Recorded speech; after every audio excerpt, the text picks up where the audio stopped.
মুর্শিদাবাদের হুজুর পাকের এক মুরিদ ছিলেন, উনি মৌলানা ওলিউল্লাহ সাহেবের গ্র্যান্ডফাদার ছিলেন, মানে দাদা ছিলেন।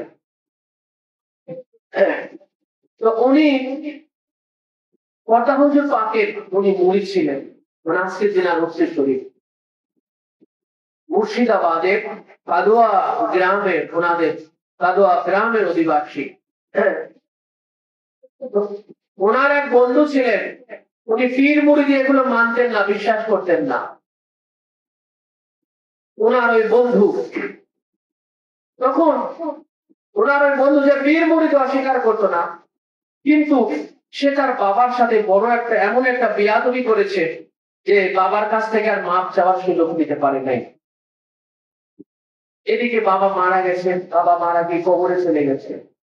বাবার সাথে হয়তো বেয়াদবি করে আর তার থেকে মাপ না চায়, তাহলে সেই হবে জাহান্নামী। কি হবে বলেন? জাহান্নামী হবে, জেনে রাখবে। বাবার সাথে যদি কেউ বেয়াদবি করে আর সেই বাবা মারা যাওয়ার আগ পর্যন্ত ওই সন্তান যদি বাবার কাছে মাপ না নিতে পারে, সেই সন্তান জেনে রাখবেন জাহান্নামী হবে। কি হবে বলেন? জাহান্নামী। বাবা অথবা মা, এই দুইজনের সাথে যদি কারো সমস্যা হয় আর সেই মারা যাওয়ার আগে ওই সন্তান যে মাপ না দিতে পারে, সেই সন্তান জাহান্নামী হবে, জেনে রাখবেন। এর আর কোনো, যদি এটার ফয়সালা না হওয়া পর্যন্ত সে জাহান্নামী হবে, সে জাহান্নামী হবে। আপনারা একটা বর্ণনা অনেক সময় শুনেছেন, রাসূলুল্লাহ সাল্লাল্লাহু আলাইহি ওয়াসাল্লামের এক সাহাবী খুব মৃত্যু যন্ত্রণা হচ্ছে কিন্তু জান বের হচ্ছে না, এত মৃত্যু যন্ত্রণা হচ্ছে। রাসূলুল্লাহকে খবর দেওয়া হলো, হুজুরও গেলেন। হুজুর গিয়ে বললেন যে সে তার মায়ের সাথে বেয়াদবি করেছে, মাকে অনেক কষ্ট দিয়েছে, যার কারণে তার উপরে এই শাস্তি চলতে দুনিয়া। তখন তার মাকে বলা হলো যে আপনি আপনার সন্তানকে মাফ করে দেন, কিন্তু সেই মা মাফ করতেছে না।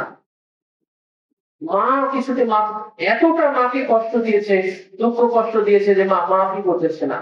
তখন রাসূলুল্লাহ বললেন, ঠিক আছে, এই মায়ের সামনে এই সন্তানটাকে জ্বালিয়ে দাও, আগুন লাগিয়ে দাও।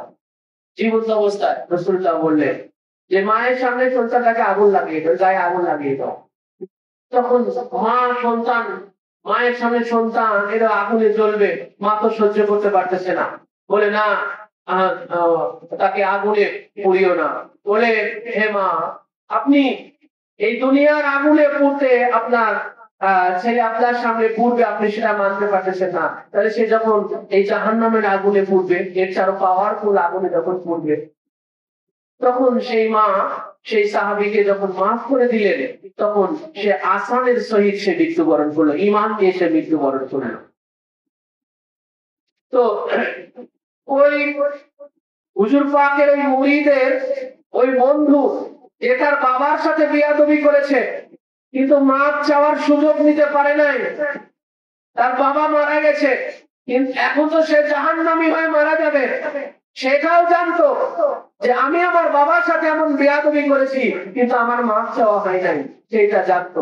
একদিন সে ঘুমের মধ্যে, স্বপ্নের মধ্যে দেখলো যে এক ব্যক্তি, নুরানি জানোয়ার এক ব্যক্তি, যিনার হাতের এই আপনার এই পাঞ্জাবের এই হাতা অনেক ঢিলা এবং নুরানি জানোয়ার চেহারা, যিনার চেহারা মুবারক থেকে যেন নূরের ছটা ঝলসে যাচ্ছে, এমন চেহারাদারি এবং নুরানি জানোয়ার এক মহাপুরুষ, উনি উনার বাবাকে কবর থেকে উঠালেন। স্বপ্নের মধ্যে উনি দেখেছেন, হুজুর পাকের মুরিদের বন্ধু, উনি স্বপ্নের মধ্যে দেখেছেন যে উনি ওনার বাবাকে কবর থেকে উঠালেন ওনার সামনে। কবর থেকে উঠানোর পরে বললেন যে এই যে আপনার ছেলে, যে আপনার সাথে বেয়াদবি করেছে, কিন্তু সে আপনার থেকে মাপ চাওয়ার সুযোগ পান নাই, আপনি মারা গিয়েছেন, এবারে আপনার এই সন্তানটা জাহান্নামী হয়ে মারা যাবে, সে জাহান্নামী হবে, আপনি কি এটা চান? বলে, না, আমি তো এটা চাই না। বলে, তাহলে আপনি আপনার ছেলেটাকে আপনি মাফ করে দেন, আর ওই ছেলেটাকেও, ওনাকেও বলতেছে যে আপনি আপনার আব্বার কাছ থেকে মাফ চেয়ে নেন, তাহলে আপনি জাহান্নামী হবেন। তখন সেই লোকটা ওনার আব্বার কাছে স্বপ্নের মধ্যে মাফ চেয়ে দিলেন। সুবহানাল্লাহ, আল্লাহ স্বপ্নে ওনার থেকে মাফ চেয়ে নিলেন, আর ওনার আব্বা ওনাকে মাফ করে দিলেন, আর ওনার স্বপ্ন ভেঙে গেল। ওনার স্বপ্ন যখন ভেঙে গেল, উনি তখন খুব ঘাবড়ায় গেলেন। তখন এই স্বপ্ন কি বাস্তব? যদি বাস্তব না হয় তাহলে তো আমি সত্যি সত্যি জাহান্নামী। তখন ওনার ভিতরে একটা পরিবর্তন আসলো। উনি কোন পীর সাহেবের কাছে কখনো যেতে পছন্দ করতেন না, কোন পীরকে উনি পছন্দ করতেন না, মানতেন না এগুলো। তখন উনি হুজুর পাকের এই মুরিদের কাছে বললেন যে, বন্ধু, আমি তোমার পীর সাহেবের কাছে যেতে চাই। তখন উনি বললেন যে, তুমি তো কোন পীর মুরিদ এগুলো পছন্দ করো না, কোন পীর সাহেবের কাছে যাওয়া তুমি পছন্দ করো না, তো তুমি কি করে যেতে চাও? বলে, হ্যাঁ, আমি যেতে চাই, আমি নিজের ভিতরে আমার একটা পরিবর্তন হয়েছে, আমি তোমার পীর সাহেবের কাছে যেতে চাই। তো বলে, আচ্ছা ঠিক আছে, তাহলে চলো। ওনারা কলকাতায় চলে আসলেন 4 নম্বর দরবার পাকে। 4 নম্বর দরবার পাকে আসার পরে হুজুর পাকের যে হুজরা শরীফ খানা, তার পাশে যে আর একখানা রুম আছে, সেই রুমে দুইজন বসে আছেন। ওনার খাজান ভাইরা বললেন যে, হুজুর, আপনার অমুক ভক্ত আসছে মুর্শিদাবাদ থেকে, অমুক মুরিদ আসছে, সাথে ওনার একজন বন্ধু নিয়ে আসছে। হুজুর পাক বললেন যে, ওদেরকে আসতে বলো।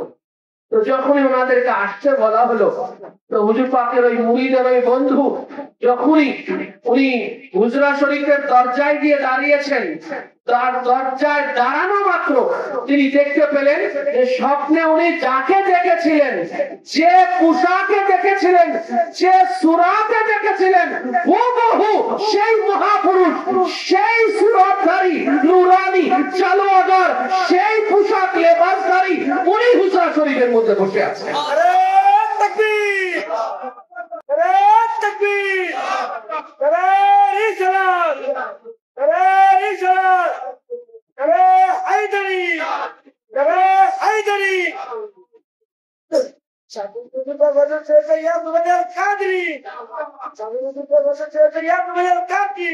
তখন তিনি হুজরা শরীফে প্রবেশ করেই হুজুর পাকের সামনে একদম মস্তক অবনত হয়ে তিনি লুটিয়ে পড়লেন। সুবহানাল্লাহ।